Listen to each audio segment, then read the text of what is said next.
नमस्कार। हाँ, देखिए आज की क्लास में अपन अलंकारों को आगे बढ़ाते हैं और लेते हैं प्रतीप अलंकार। देखिए बेटा, प्रतीप क्या है, प्रतीप अलंकार किसे कहते हैं। यहाँ पर आपने कक्षा 11 में उपमा अलंकार पढ़ा है और अभी कक्षा 12 की कंपल्सरी के पेपर में भी आपने पढ़ा है उपमा अलंकार। उपमा में क्या होता है कि उपमेय को उपमान के समान माना जाता है। उपमेय को उपमान के समान माना जाता है, लेकिन यहाँ उसका विपरीत है। तो पहले तो ये देखते हैं, प्रतीप का शाब्दिक अर्थ होता है, प्रतीप का शाब्दिक अर्थ होता है, शाब्दिक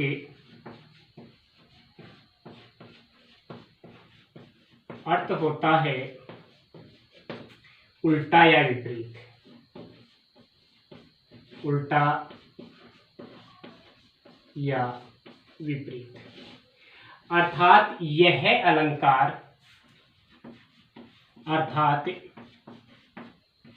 यह अलंकार, यह अलंकार उपमा अलंकार का, उपमा अलंकार का विपरीत, विपरीत यानी उल्टा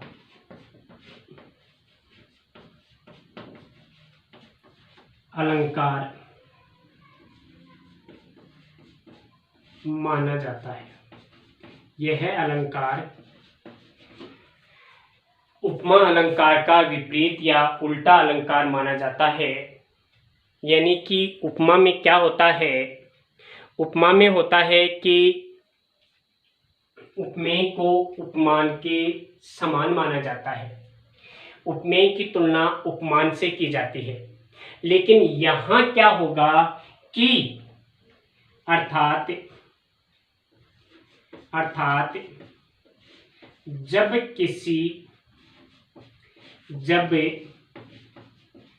किसी पद में, जब किसी पद में उपमान को उपमेय के समान, उपमेय के समान माना जाता है, उपमेय के समान माना जाता है। क्या होता है बेटा इसमें, यह अलंकार क्या है कि जब किसी पद में उपमान को उपमेय के समान मान लिया जाता है या माना जाता है तो वहाँ प्रतीप अलंकार होता है। प्रतीप अलंकार होता है। कौन सा अलंकार होता है? प्रतीप अलंकार होता है। यानी कि उपमेय को उपमान से श्रेष्ठ मान लिया जाता है, उपमान को उपमेय से हीन मान लिया जाता है और उपमेय को उपमान से श्रेष्ठ मान लिया जाता है, तो वहां पर क्या होता है? प्रतीप अलंकार होता है। एक बार इसकी परिभाषा को रिपीट कीजिए, इसका दोहराव कीजिए कि जब किसी पद में उपमान को उपमेय के समान मान लिया जाता है उसे कौन सा अलंकार कहते हैं? उसे प्रतीप अलंकार कहते हैं। कौन सा अलंकार कहते हैं? प्रतीप अलंकार कहते हैं। अब क्या है यहाँ उदाहरण देखिए, उदाहरण है जैसे मैथिली आनंद से अरविंद, मैथिली आनंद से, मैथिली आनंद से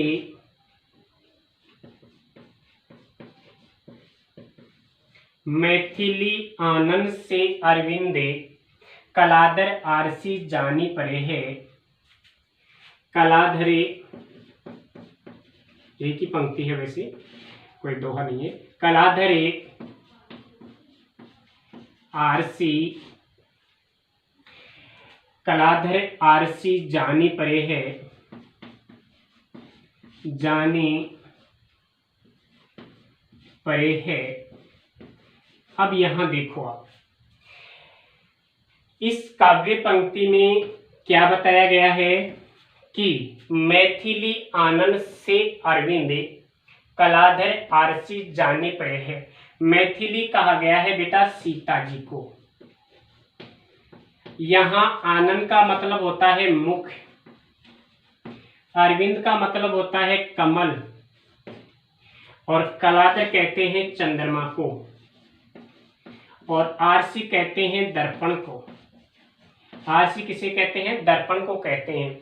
तो इसमें कवि ने क्या किया है, यहाँ पर सबसे पहले तो आप ये बताओ कि उपमेय क्या है। उपमेय है यहाँ मैथिली आनंद।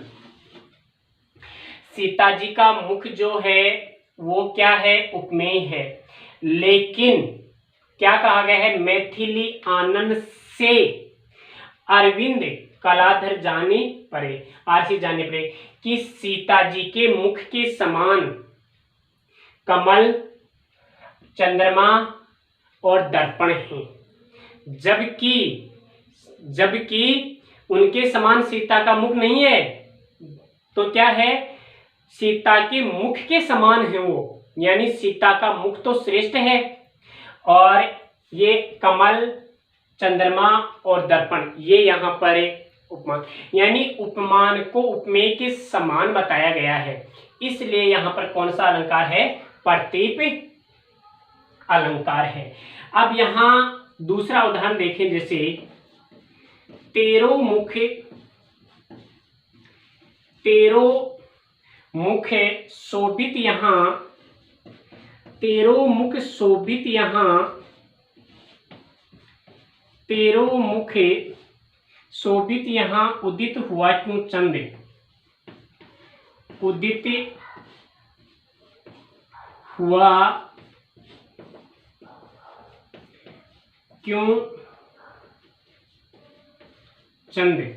देखो बेटा, यहां चंद यानी चंद्रमा, चंद्रमा वैसे उपमान के रूप में माना जाता है, लेकिन यहां पर क्या कहा गया कि तेरो मुख है। तेरो मुख यानी यहाँ एक नायिका के मुख को वर्णित किया गया है कि हे नायिका, तुम्हारा जो मुख है यह सुशोभित हो रहा है। यहाँ पर तुम्हारा जो मुख है यह श्रेष्ठ सुशोभित हो रहा है। इसलिए यहाँ पर चंद्रमा का क्या काम है? आपका मुख ही चंद्रमा से अधिक सुशोभित हो रहा है, तो फिर आपके मुख के होते हुए चंद्रमा क्यों उदित हुआ है? इसलिए यहाँ पर प्रतीप अलंकार है। चलो एक उदाहरण अपन और देखते हैं और लिखते हैं यहाँ कि उसी तपस्वी से लंबे थे, उसी तपस्वी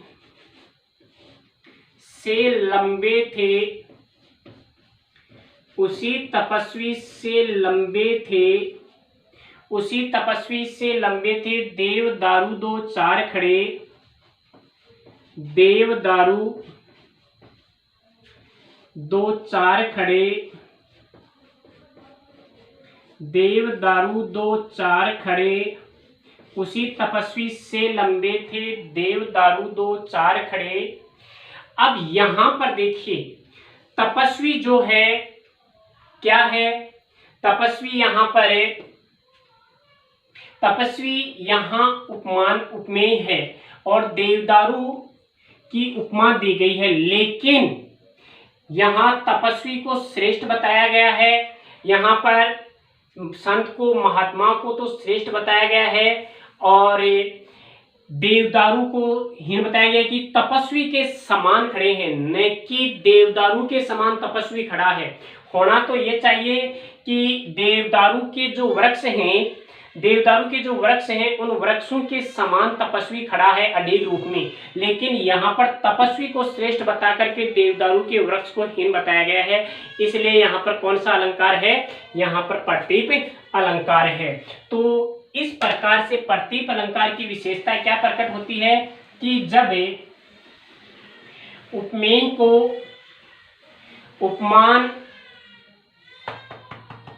अर्थात उपमान को उपमेय के समान माना जाता है, उपमेय को उपमान के समान माना जाता है, अर्थात उपमेय को तो बताया जाता है श्रेष्ठ और उपमान को बताया जाता है हीन या कमजोर। वहां कौन सा अलंकार होता है, वहां प्रतीप अलंकार होता है। अब अगला अलंकार लेते हैं अपन व्यतिरेक अलंकार। कौन सा अलंकार है, व्यतिरेक अलंकार।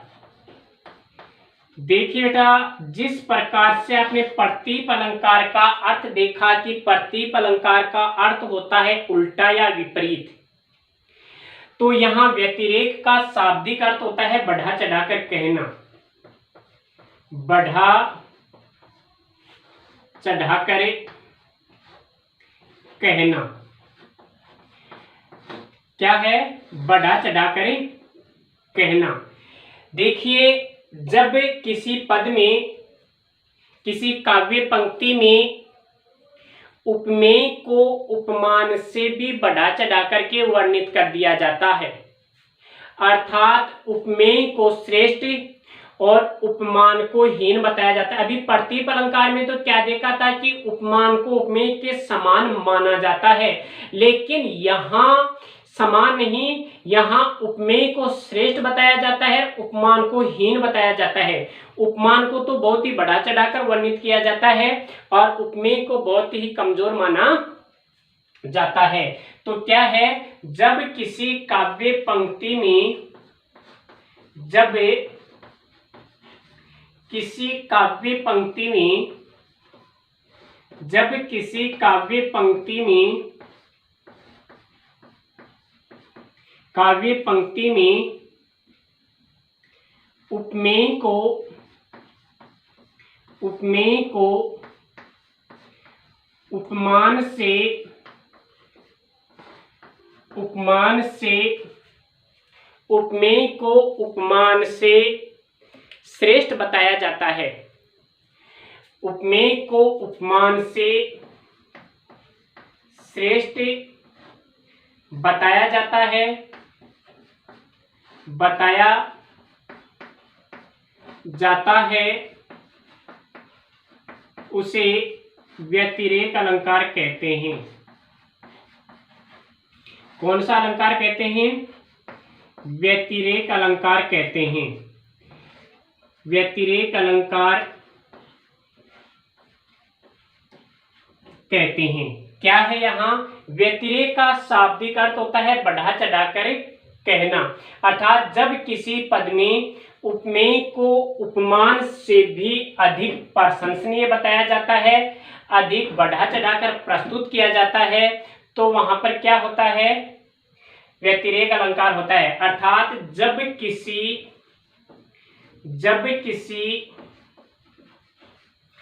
पद में, पद में उपमान, पदों में तो, उपमान में तो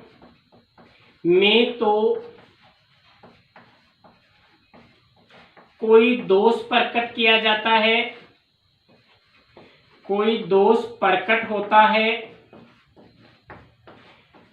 उपमान में तो कोई दोष प्रकट होता है, और उपमेय में श्रेष्ठता प्रकट की जाती है, श्रेष्ठता प्रकट की जाती है, श्रेष्ठता प्रकट की जाती है, वहां व्यतिरेक अलंकार,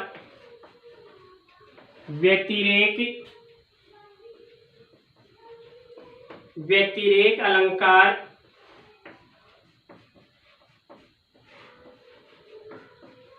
माना जाता है।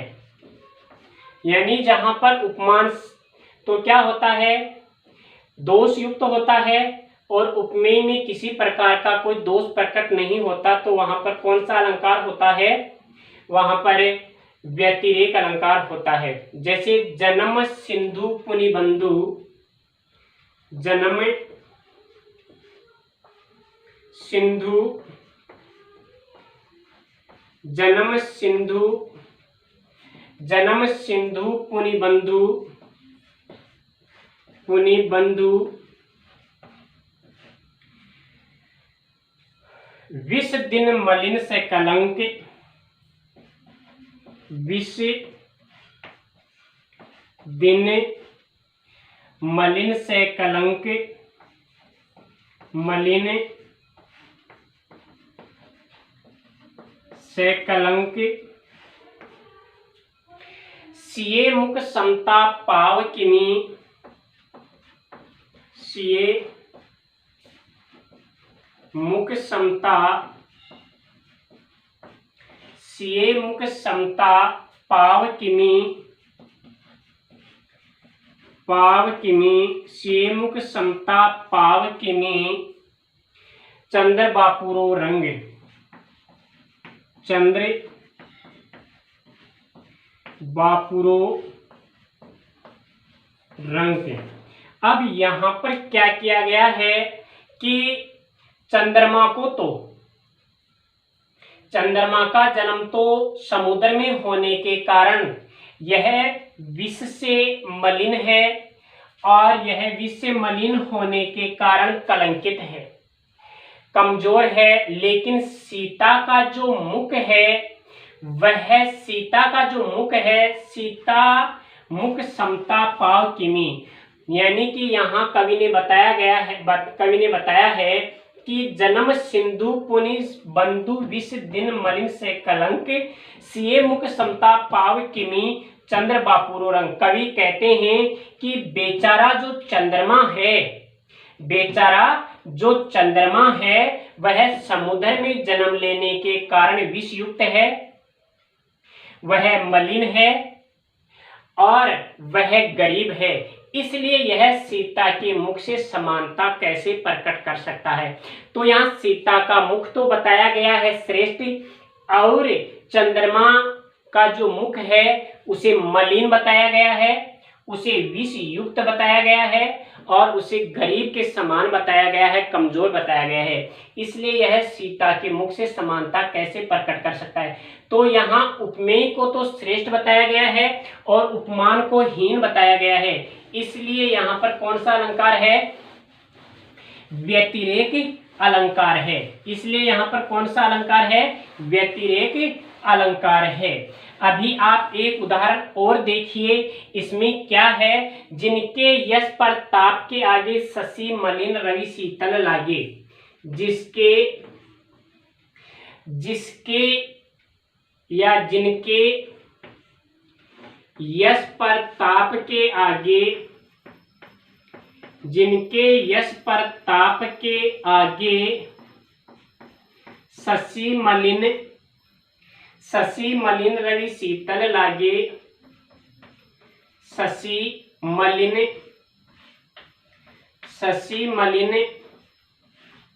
रवि शीतल